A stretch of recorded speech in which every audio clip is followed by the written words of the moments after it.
everything's always changing, especially if you're talking about the internet or technology.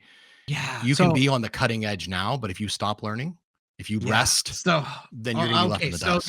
that does that. Okay. Do you think that there is a way to ride the crest, like to be ahead of the trends? Because I'm finding it extraordinarily exhausting and frustrating and exhilarating all at the same time. What am I missing? I think the first thing that comes to mind is the law of diminishing returns, right? So you can put all this Mhm. extra energy in trying to stay on, I'm not even gonna say the cutting edge, but let's say the bleeding edge. At a certain point, you can always put in more time. Is this something that I am naturally becoming, I'm passionate about? I can want to continue to learn about this part because then it's life giving. Go into it with eyes wide open Okay. and know that you're gonna have to put that effort in. Where is that sweet spot with time invested versus return received?